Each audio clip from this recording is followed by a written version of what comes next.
There. What's happening? So I'm recording it. So this person I need to understand. Hi everyone. Are we ready to start again?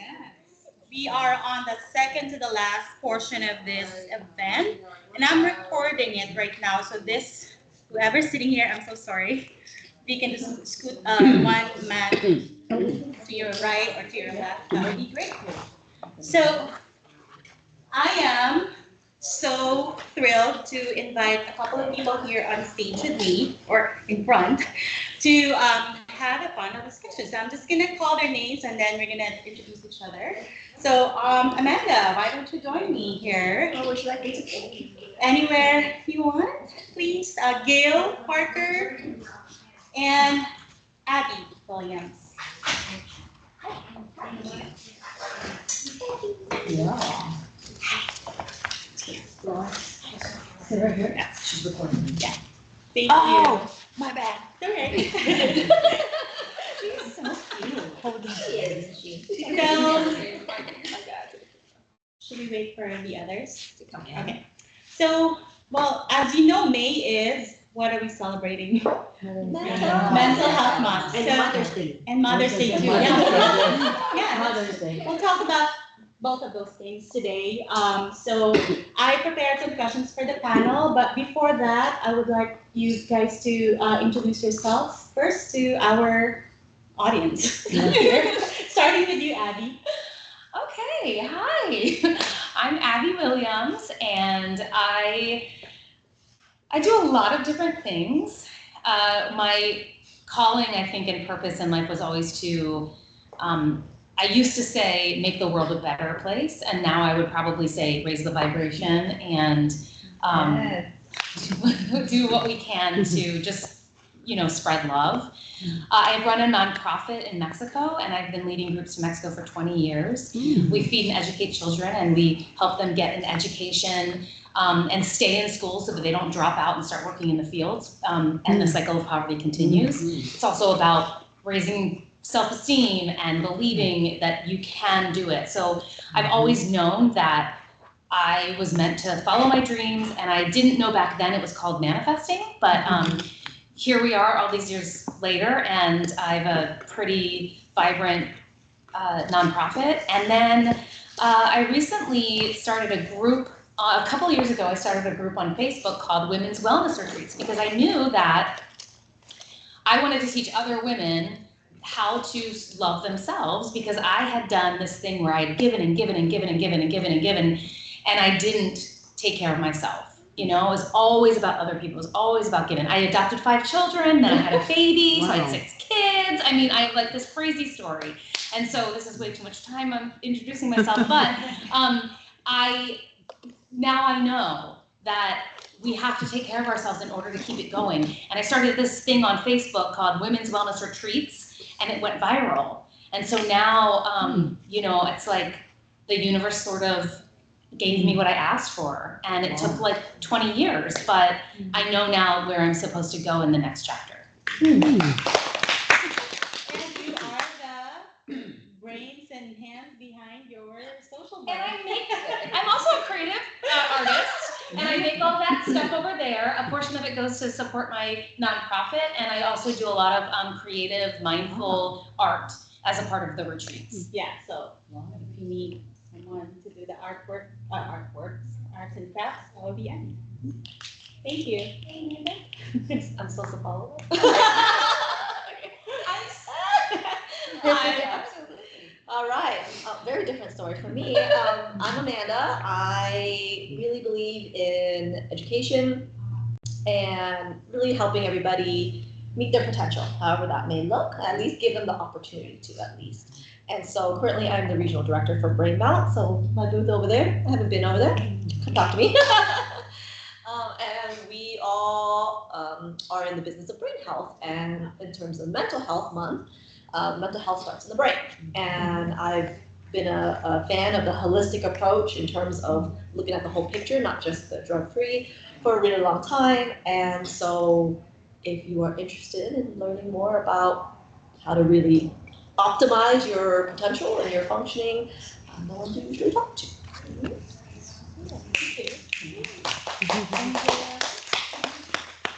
So I'm Gail.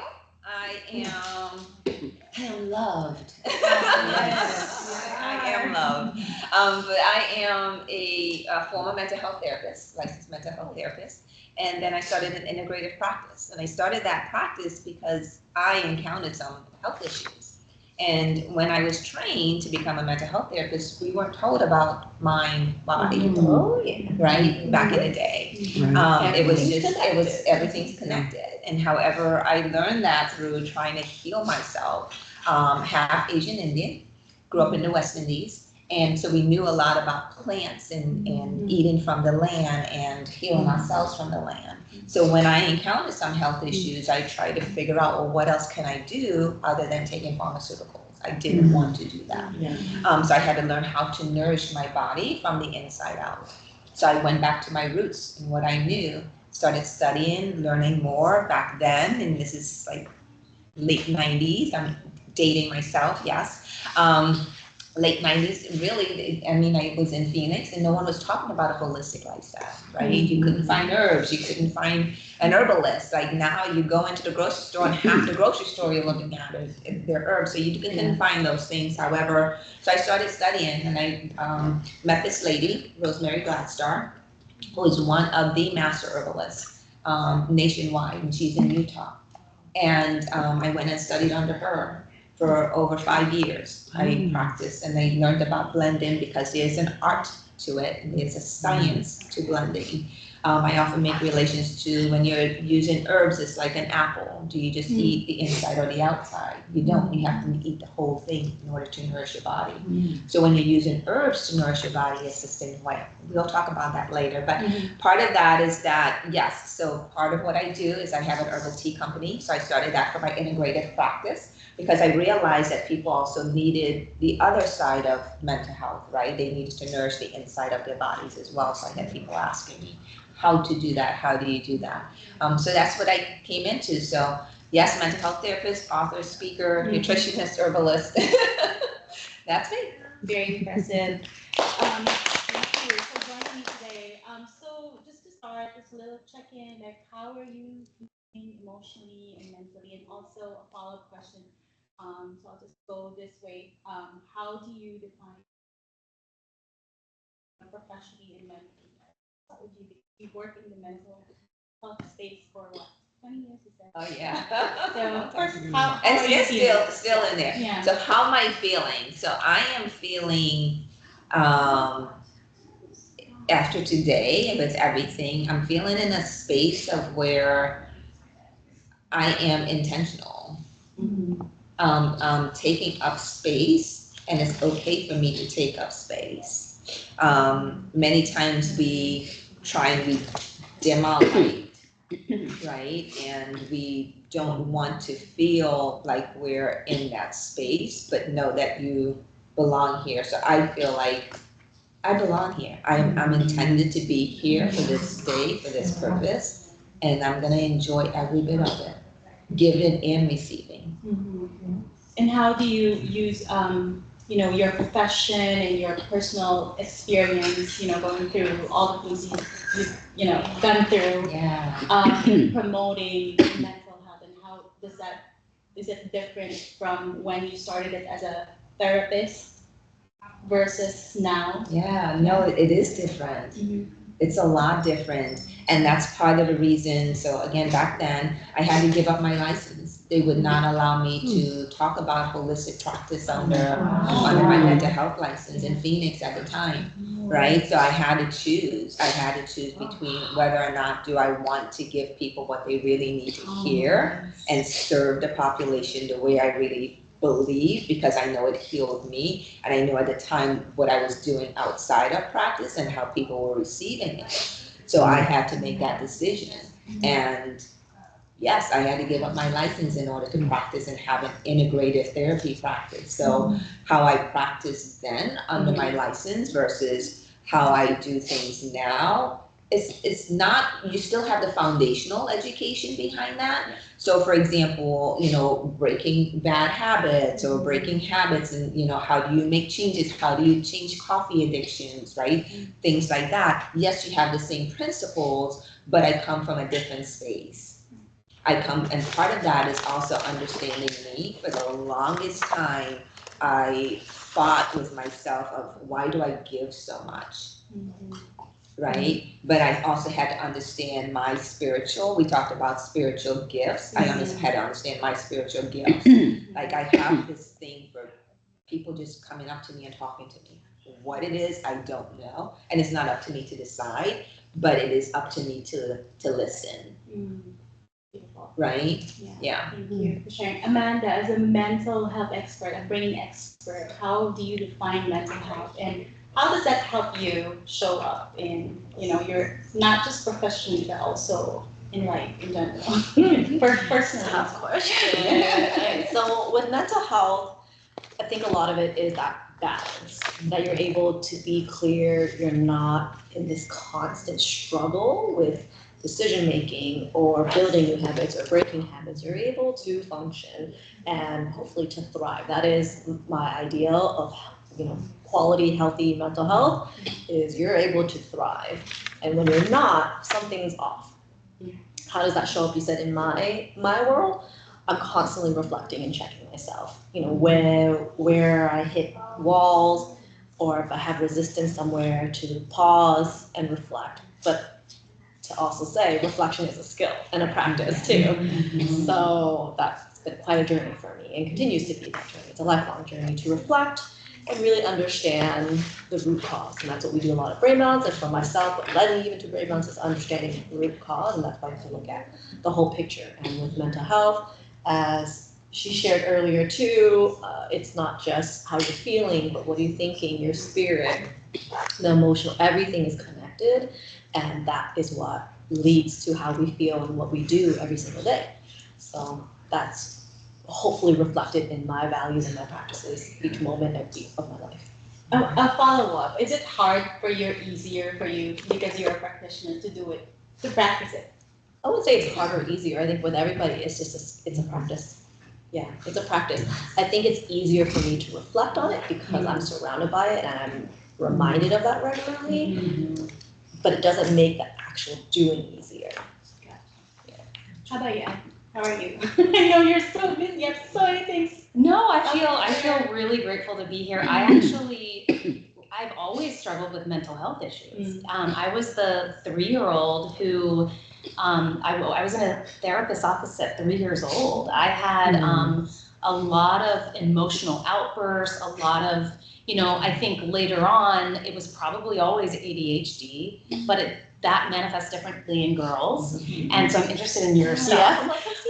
And so what I've learned is, the one beautiful thing about having all of the internet knowledge, and obviously it's not all real, but I finally figured out, like my perfectionist, I was like a crazy perfectionist. So I actually use the word recovering perfectionist. And it's just like I gave up alcohol a few years ago. It's just like any kind of recovery, like it doesn't happen. It is a constant practice. And so for me, it's about really the self-love, because when you have ADHD, it can be your superpower because I can do 100 things, but I can also just want to just beat myself. Like, why did it's a lot of mental health issues. And so for me, it's like just saying, this is how you're supposed to be and it's okay. And you're special. Like I probably couldn't do as much as I do if I didn't have it.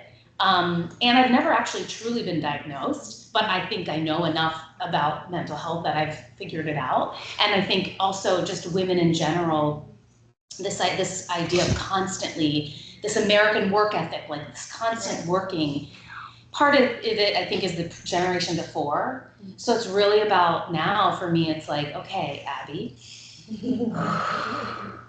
you can feel yourself going there. And you're okay. And I can love myself, even if it's not even if I'm not perfect or even if I'm really broken. Yeah. It's really about like truly loving yourself and saying, look at all you've done in this life. And so what if you don't have a 401k? I mean, you know, I followed my call, and now it's like, okay, I'm just gonna love myself. And because you're changing lives. Yeah, So yeah, many lives. yeah. So that's a perfect segue actually to my next question. So I'll just start with you. How does self-awareness, self-compassion, everything that we heard about today, self-love, self-care, which is what we're doing here today, impact your mental health and the way you practice that and show up and also serve others? Well, I think that we can't really heal unless we're self-aware, right? I mean, we have to become, I think we also have to seek. So doing that test earlier today, I was like, oh, that's interesting. I'm more in the middle than I thought. I thought I would have been like, you know, further along, but I'm still on the journey. And I'm still in the middle because when something is with my daughter, I'll give up anything, right? Or if it's my kids in Vegas or you know, I'm still on the journey. And so accepting yourself where you are and being aware enough to say, checking in and saying, okay, let's think about that. Let's work on that. How about you? What does that self-awareness, what's the role of that in mental health and how you maintain it? And even, you know, serve your constituents? Yeah, that's what I was Yeah, thinking of, yeah. because when you said that, one of the first things that I was considering was the saying that you can only love someone as much as you love yourself. Ooh, right? And so as you were talking to him, gotta work on that. That's a big one for me. And I like to say that I am a neurodiversity affirming practitioner. But how do you really accept someone else and really promote that unless you actually accept yourself? And so it absolutely, I would say, affects everything because it starts within. You know, every speaker, every experience we've had so far, I've made that connection. It starts from within. It starts from within. So it has to start with within. Have that self-compassion, self-love, and acceptance, which is all slightly different, and the self-awareness that we talked about as well, to be able to practice those ideals and then show up in the world, right? How you show up for yourself is how you show up for the world. And I would love to be able to leave that legacy of that positive footprint, you know, changing lives, changing people, changing communities, because I started with myself. Love it. It's an example. Yeah. Gail, do you have anything to add to that? The only thing I would say is just being intentional. So self-awareness is also intentional. It's not something that's automatic. You have to be purposeful about it. You have to, because it's self-healing. And if we're not doing the work, it's just not going to happen on its own. Absolutely. So speaking of work, like what are some of the things that you would recommend? Like, I don't know, one or two things, practices that you see is very effective. And maybe even add there the challenge. So let's look at it in a like holistic view. So let's start with Amanda. Can you say the question? So strategies on maintaining mental health. When you said the positive and the challenges? Yeah. So There strategies. could be two. Okay, let's start with strategies that you can do to maintain that mental health practice and all the things that you mentioned about self-love and compassion. What are your best practices? And also if you want to add like a challenge, so maybe two good things and then one challenge. Yeah, Maybe so I hard. can answer that. I would say, similar to earlier, your morning routine. How you start your day, that intention is really key. So those healthy practices, whatever it is for you, choose one thing that really starts your day well, whether it's eating a healthy breakfast, nourishing your body and soul is really key. We talk a lot about that in Grey Mountains. Moving your body. Even 3 to 5 minutes of elevated heart rate can change your entire day. Any kind of movement and exercise is great any time of the day, but if you can do it in the morning, the science shows it really stimulates those neurotransmitters and all the good stuff to help you think clearly. So the challenge is those habits, but that's why it's one day at a time, being intentional, and having someone help keep you accountable, I think is really, really key. So wake up intentionally and do your best. In the end, I tell people this on a very, very regular basis. You can only do your best. So keep that in mind too. You can only do your best in any given moment, and your best in this moment is not necessarily your best the next moment. So give yourself that self-compassion and grace, and just be intentional to do what you think is best. Abby, do you have like two things? Two things, and I would say as a mom, it's so hard to do anything in the morning for yourself, because you know, and if you want you want your sleep, and you also want to do the morning thing. So that's moving your body for sure. For me is absolutely necessary. I haven't been doing it as much lately, and it's so powerful. And then I do this other interesting thing, and it's usually after my husband and daughter are out of the house. So it's technically not early morning, but I listen to affirmations like what you did. And because I'm a creative, I use all kinds of like markers and crayons in a journal, and it's like an art journal. And whatever I hear, like certain words or certain sayings, or I'll like make them pretty and big. And so it's kind of like this mindful art journaling that you're doing two things at once. You know, you're kind of creating, and then you have a memory of what you're listening to with the affirmations. Tactile. Exactly. Is there any challenge or what's hard in Actually doing it? It's the keeping it, right? Yeah. I agree. How about you, Gail? Do you have two things that you want to share, like aside from movement and nutrition, in addition to those things? Like, what are other things that you do that takes care of your mental health? Sleep.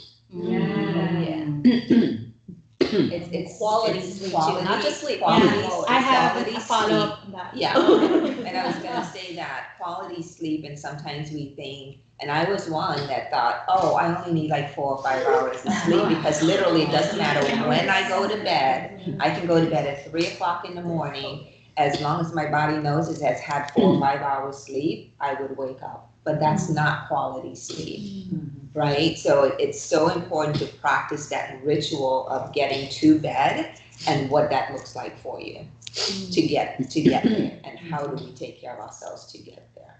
So a challenge for me is sleep because I'm a night owl, right? That's just how my brain works. My brain is different at night. It operates more. My creative side comes up more, so I do all my thinking then. But I have to learn how to shut that off, and part of that is a ritual at night. Okay. Yeah. So I don't know how much you know about me. I've been practicing this self-care, self-love for 4 years and going. So almost 5 years now, 2025. June is when I started the Science of Wellbeing in Yale. It's up here. I highly recommend this. And I started doing daily yoga and meditation. But before that, it's hard for me to fall asleep, right? So it's challenging. But what's surprising about it is the next day, because I have 2 young boys when I started. Now they're almost teenage. One is teenagers, one's 11. So they're at that age. So when I started doing the yoga and meditation, it helped. I noticed that it helped me sleep better, and I was so good at doing that until recently. It's that I'm back to that. I wake up at 3 a.m. and I don't know. I was gonna. I have this idea, and I'm gonna ask the panel: is what is this? Is this something related to biological? Because I'm now 40. Yes. Okay. Yes. I just wake up and I'm like, Especially 3 in the morning. Yeah. Yes. We should all just like talk at 3 in the morning. you know what's so No, surprising? we've been doing this one, so we're not talking about it. Don't talk to me at 3 in the I morning. don't know about you girls, ladies, but I still have a lot of energy, even if I have Absolutely. little sleep. Yeah. So I don't know if that's a superpower or what, but It's not, and that's what I said about me, right? Like I thought it was a superpower. However, it's really not a superpower, because that's when your body recovers and it needs to reset. So regardless of if we think like I can have 2 hours of sleep and wake up, yes, let's go, right? Yeah. But our body really, because eventually it's going to catch up with us, Right. and it depends on how it's going to do that. So And I know how Yeah. important it is. So I'm Yeah. like, I know it would be. Imagine if I had 8 hours of sleep. Right. Today I woke up at like Right. 3 a.m. Imagine. But the trick to that is sometimes when your body's tricking you into thinking, oh, now I feel lethargic because I've had too much sleep. So you're gonna go through some phases when we can Right. talk about that. Yeah, But we'll talk about that yeah, offline. yeah. But you know what the difference is 5 years before and now? Ruminating. I don't ruminate at all at night. I just stay there and I'm like, it's so peaceful. Mhm. It's like meditating. I'm aware that I'm awake, but my mind is not running 1,000 programs. And Your I'm nervous so system isn't I'm ramped so up, right? peaceful. Honestly, since pandemic, I found that peace, and I attribute that to yoga and meditation. And then I guess everything I do is just now connected to that. So, okay, so now about me, I'm gonna go back to the question. We know how to. It's easier to help ourselves when and we do practices that you mentioned, right? But how about helping others who are suffering from mental health? We all have friends or maybe even loved ones who are suffering from mental health or could suffer from mental health. What advice would you give to them, someone who is suffering from any mental health issue? You're asking me. Anyone who wants to start? You can start Okay, as a mental I'll health start. practitioner. Yeah. So how do I How help do you help someone? others? Because we talked about helping ourselves. How do we do it physically, mentally, emotionally, even spiritually? So how do you extend that to others who are in need? I have a best friend actually. It was so hard. So Yeah. I was explaining a little bit about this, like the context about this question. She underwent divorce. I think it's still undergoing, and it was so hard for her, right? But it's so hard for me because I can't do anything, and I don't know. I'm not equipped to help her.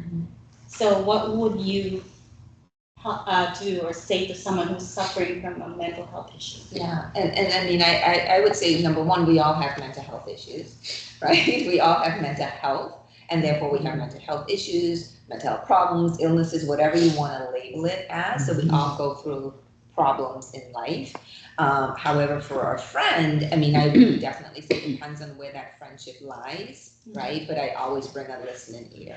Let them know that you're there.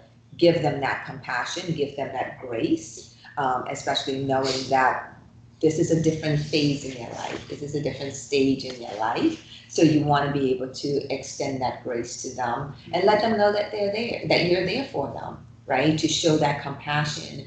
Ask questions. Ask questions.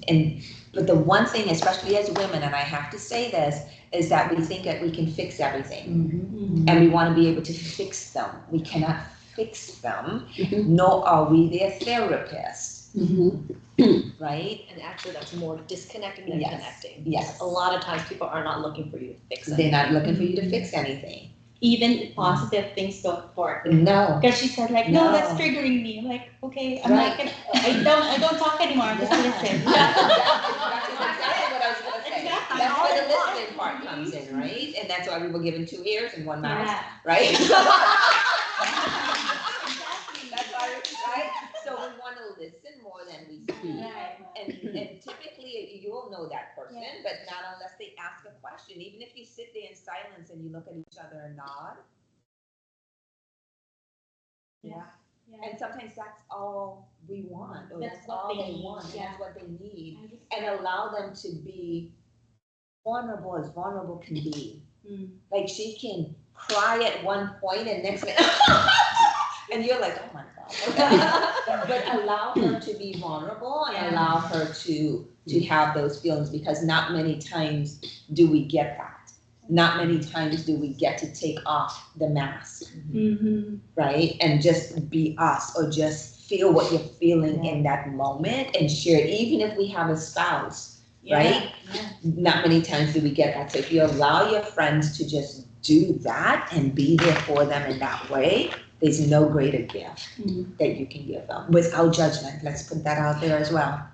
Right. Without judgment. You're not there to judge that person. You're not there to make that person perfect or imperfect or, like I said, fix it. Yeah. Just take it as it is and just, Man, Yeah, I think for me it's education, because you don't know what you don't know. So for those that don't know, I do a lot of workshops in the community, both paid, corporate, other settings, schools, libraries, and also a lot of free ones too. I think education is really powerful, because the more you know, the more you can take that knowledge and make the best decisions for you or your loved ones. So for me, it's education, and if it's not that, in that way than what Yeah. you said, Gail. So that's what we're doing here, spreading mental health awareness. Abby, as a mother and a wife, how do you, extend that care to your Well, this is family? actually really powerful for me because I have 5 adopted children who really had a lot of trauma as young children, and some of them have some addiction issues, and I've actually had to learn that I cannot fix it. Yeah. I cannot do anything. The only thing I can do is love them unconditionally, know that it's their journey, not mine. I used to feel terribly guilty, like it's my fault, I should have done this, I should have done this. I've had to forgive myself, I've had to, I don't know if this is harsh, but I've, also getting out of the judgment. But there's this part of this thing that I'm realizing, like, no one is coming to save you. You know, we have to like heal ourselves and save ourselves. We're not, so I've had to learn to say that about not to my kids like directly, but I've had to say, I just pray for their healing. Right. Because I have tried everything and I couldn't fix it. And so part of it is just letting go. And also, especially when it's like addiction, it's easy to judge when you're not in it, because you're like, why are they ruining their life? Like, why? I know what it's like in my personal life with having some addictions, but understanding that and knowing and getting out of the judgment. There's a lot of judgment with alcohol and drugs, and or even if it's addiction to like self-harm or whatever it is, like getting out of the judgment and letting them take their journey, and letting go is the hardest part, but I think it's, is there anything, I'm actually always searching for an answer. Yeah. Right? I say, no, I think you're right here. Yeah. Yeah, let them be. You're on. Yeah. Right. Or seek, I guess, professional help. But if they're over 18 and you can't, my kids, I would love for them to get professional help. They're all over 21 now. It's up to them. That I can't do it now. Yeah. Like you said, though, just be that loving, stable Yeah. Right. go-to. It's always With gonna- boundaries. Yes, I've learned boundaries So too. you are always going to be there to love them no matter Yes. what. You can't fix them. There's certain things you can't do because of those boundaries. Right. You're always going to be Yes. that stable, loving person for them. And I think that This is is so so helpful. educational. And thank you so much for sharing all your, professional and lived experience with us. Is there any question from the group that you want to ask our experts here before we close the panel? I have one for Gail.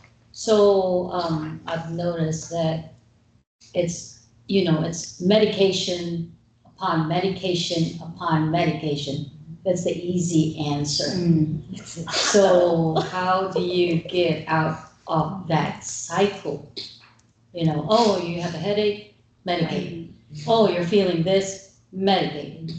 And then before you know it, you're in that cycle, and okay, I'll just take this to, I need to sleep, I'll take a sleeping pill. I need to wake up, I'll take, this. Yeah, exactly, and then you're in that endless sleep.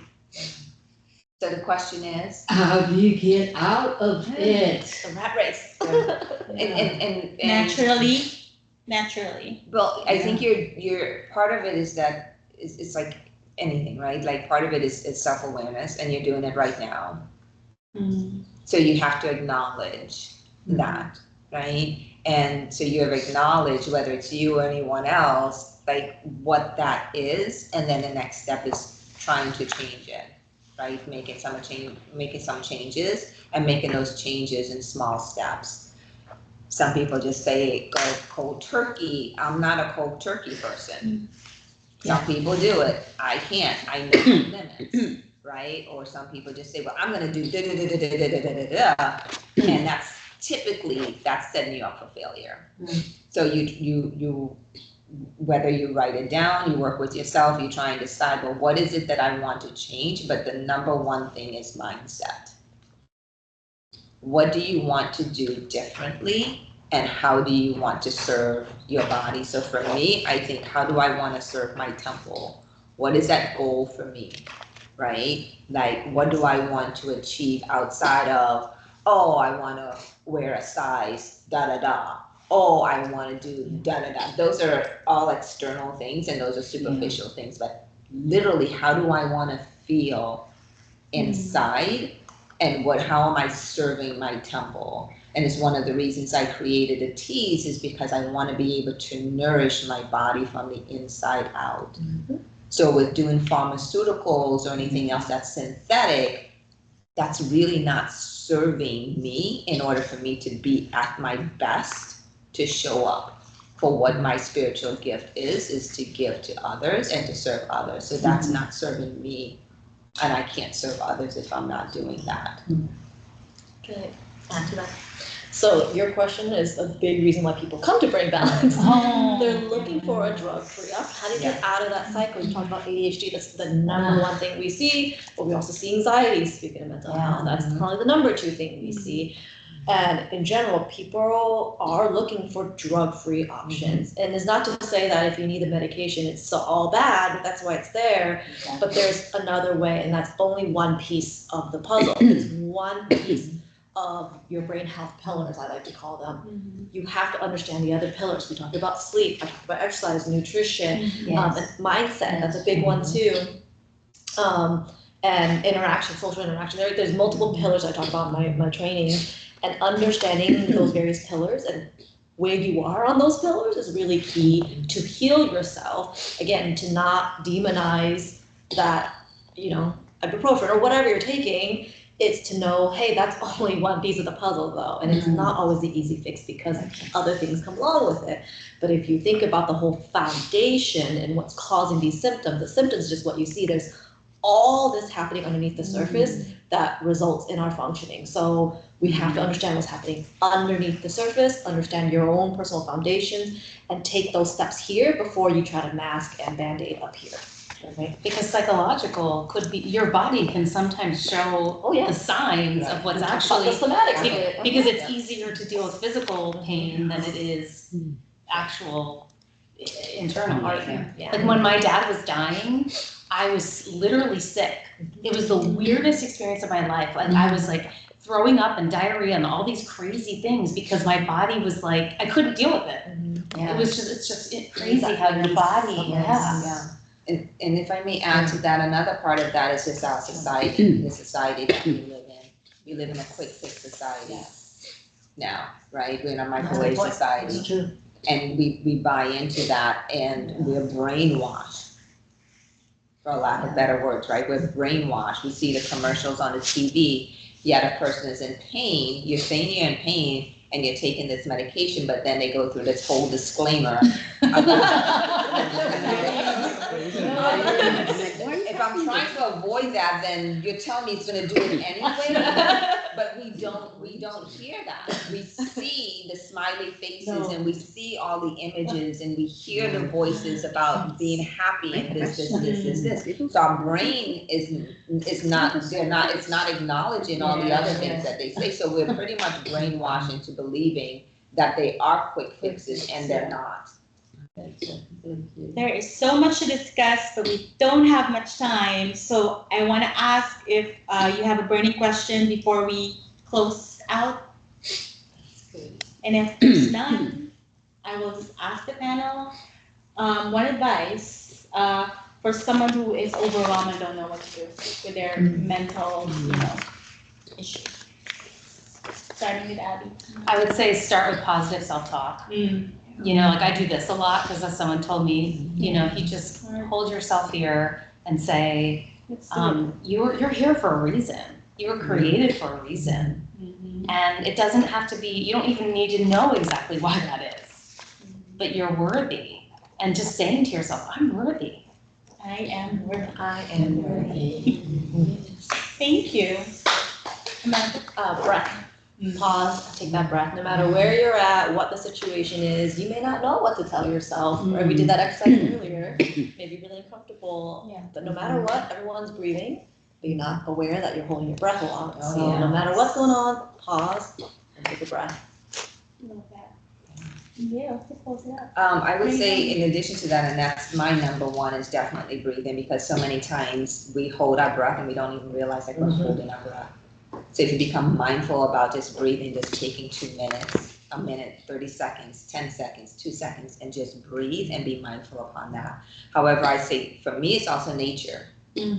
If you're feeling overwhelmed, just become one with nature. Go literally bury your hand in some dirt. Walk right, literally bury your hand in some dirt. Touch the tree, smell it, right? And just be, and it's called also grounding, right? So you can also become grounded. Get on some grass, go to the beach, walk, take in the ocean breeze, the ocean air, right? It's all good for us. And although we don't see it happening, know that it is. Know that you're treating your body very gently and you're moving towards something else bigger. Thank you so much again for joining me today. So let's segue to the next, which is your turn.